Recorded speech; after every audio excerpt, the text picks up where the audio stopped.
tenemos que el indicador de confianza del consumidor para los hogares de las 23 principales ciudades del país tiende a 38.4 puntos, un incremento de casi 3 puntos frente al valor de 35.4 que nosotros observábamos en el mes de mayo del año 2022. Eso significa que estamos saliendo de ese periodo de estancamiento tan importante que vimos desde diciembre de 2021, cuando el indicador de confianza llegó al nivel de 39.3 y ya estamos 0.9 puntos por debajo de ese máximo más reciente que fue aquel que vimos en diciembre del 2020.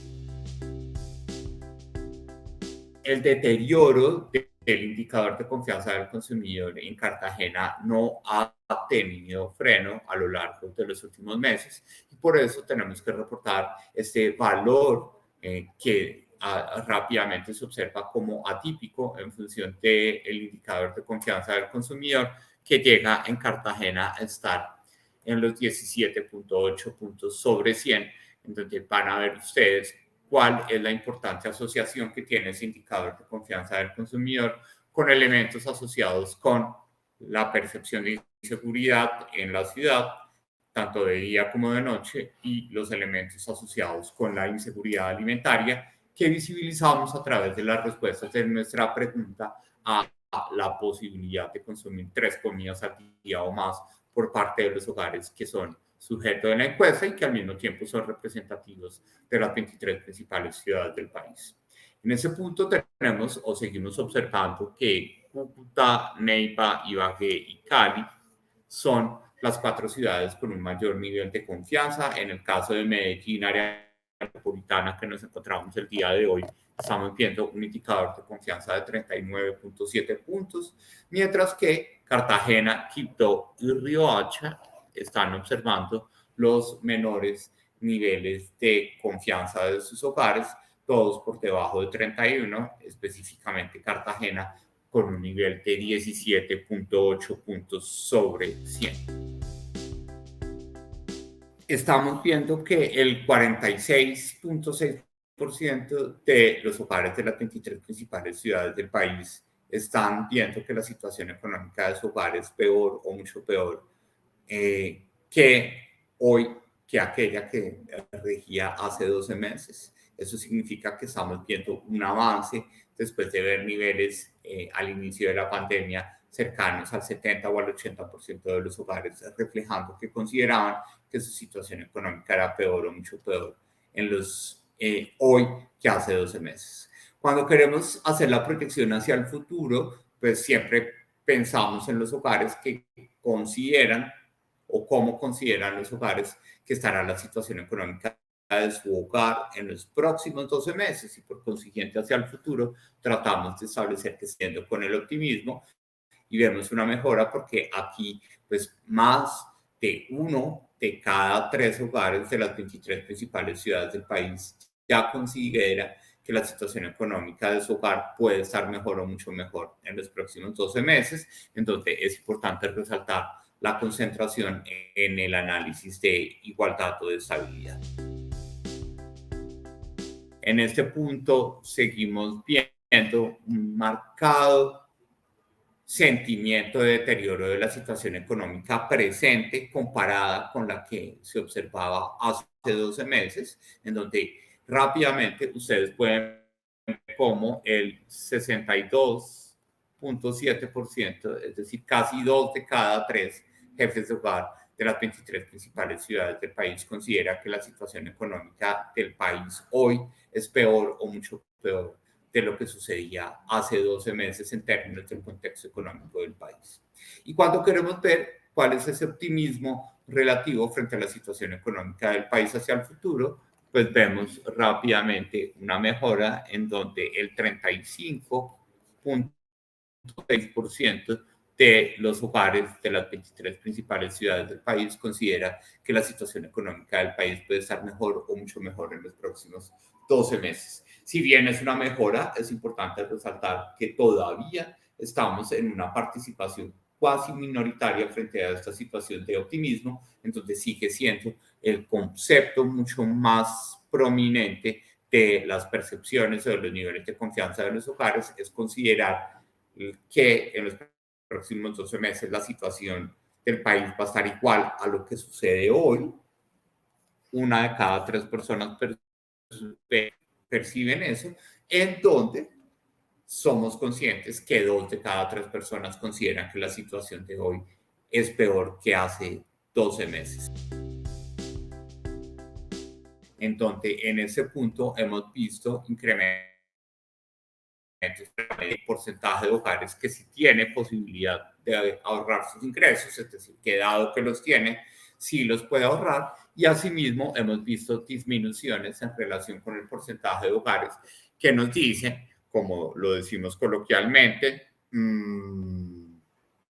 no me hagas esa pregunta, por favor, porque aquí no hay ingresos. ¿Sí? Entonces, en este caso, tenemos al 7.7% de los hogares todavía reportándonos ausencia de ingresos como consecuencia de la pandemia, lo cual ha sido una mejora a lo largo del tiempo, pero que al mismo tiempo tiene una dispersión muy importante entre las diferentes ciudades capitales del país, en donde no más. Cuando ustedes lean el boletín para Medellín, área metropolitana, es importante rescatar que solamente el 0.47% de los hogares en Medellín, área metropolitana, nos reportó no tener ingresos como consecuencia de la pandemia.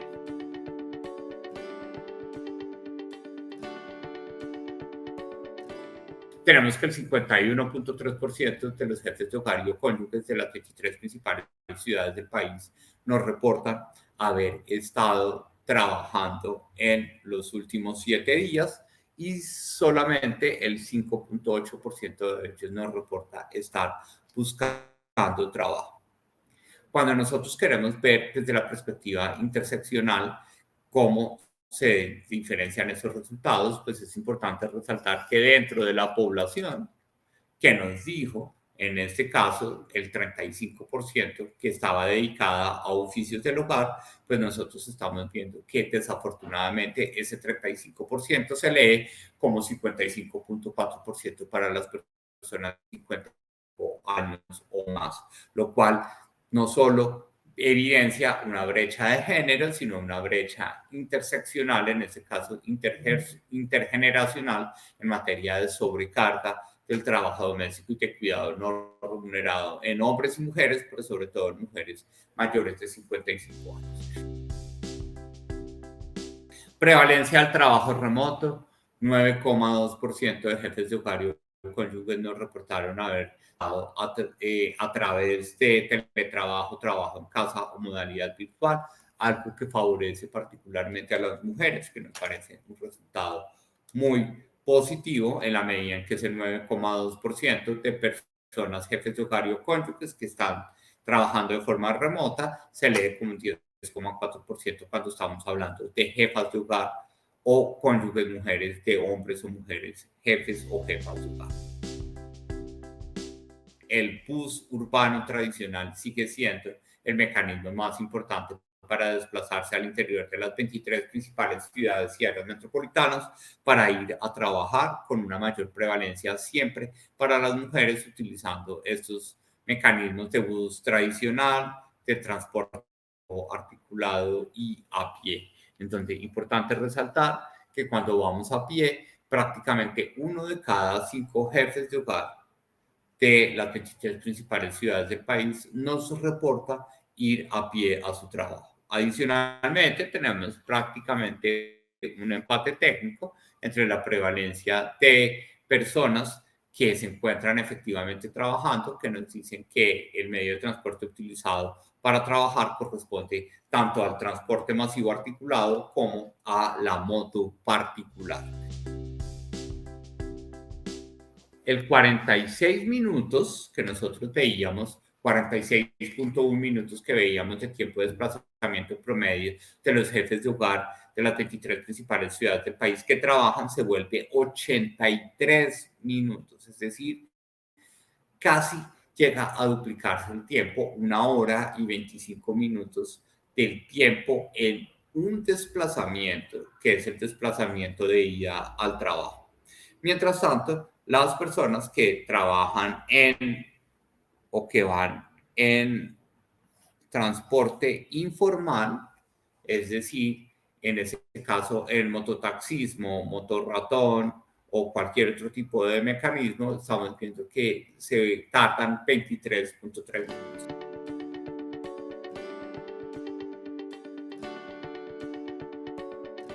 El 94.2% de los jefes de hogar percibe que hay una desigualdad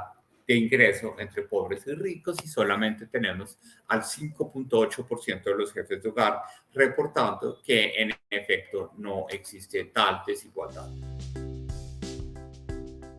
Cuando se trata del Estado, el 53.6% de las personas que nos dicen que existe desigualdad o que ratifican desde su percepción que Colombia es un país desigual y que existe una desigualdad, estamos viendo en este caso que tiene el Estado una gran responsabilidad de esas posibilidades de reducir la desigualdad. Importante que tengamos este tema. Es decir, que estamos viendo de forma significativa y casi contundente que el 75.9% de los jefes de hogar consideran que el Estado es el vehículo más importante para reducir la desigualdad. Cuando queremos establecer esa apreciación sobre cómo estos tres vehículos, el Estado, las empresas privadas y las personas de altos ingresos, pueden ser la fuente o la causa para reducir la desigualdad, pero aquí estamos concentrados en la reducción de la desigualdad, podemos ver algún elemento crítico en donde después del Estado tenemos la responsabilidad del sector privado, en donde aquí vemos efectivamente que el 45.8% de los el 45.8% de las personas 19, 9, 20, sí, 45.8% de los jefes de hogar y cónyuges o cónyuges que consideran que el sector privado tiene una parte muy importante o una responsabilidad muy importante a la hora de reducir las diferencias entre los ingresos de la fracción pobre y la fracción de altos ingresos de nuestra sociedad. Mayoritariamente o de forma contundente, el 55% de los jefes de hogar de las 23 principales ciudades del país considera que en Colombia más del 60% de la población se encuentra en situación de pobreza. Tenemos que el 56.3% de los jefes de hogar de las 23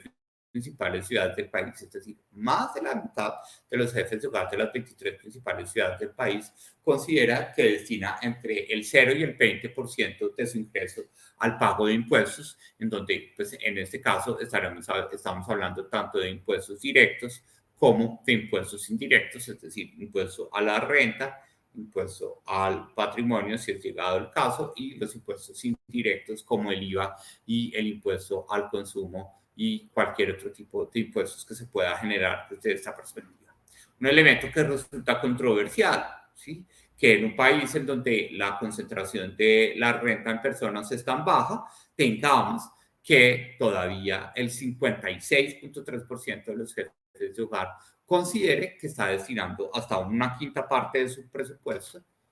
en el pago de impuestos. De sus ingresos mensuales, ¿qué porcentaje considera usted que debería dedicar al pago de impuestos? Consenso, máximo el 20% de los ingresos. Una apreciación que tiene un elemento autorreportado de percepción y subjetivo, pero que muestra que efectivamente la disposición de los jefes de hogar a destinar un poco más del 20% de sus ingresos al pago de impuestos, pues es prácticamente nula en las 23 principales ciudades del país. Estamos viendo al 76.3%, pero seguimos en niveles máximos de esta variable que, recordemos, antes de la pandemia proyectaba a más del 90% en promedio de los jefes de hogar contando con la posibilidad de consumir 3 comidas al día más. Eso ha mejorado en el año, hemos ganado 10 puntos porcentuales de prevalencia en los hogares que tienen la posibilidad de consumir 3 comidas al día o más. Aquí ya no estamos haciendo las referencias frente a previo a la pandemia, porque estamos despandemizando, descovidificando el pulso social para medir otras dimensiones. Entonces, aquí lo que nosotros estamos viendo es cómo esas oportunidades de consumir 3 comidas al día o más se ven más limitados con la presencia de niños, niñas o adolescentes, lo cual pues es natural porque hay más bocas que alimentar. En ese caso, miren cómo en junio del 2022 el 79.2% de los hogares que no tenían niños, niñas o adolescentes tuvieron la posibilidad de consumir 3 comidas al día o más, mientras que ese porcentaje solamente predica para el 73% cuando hay presencia de niños.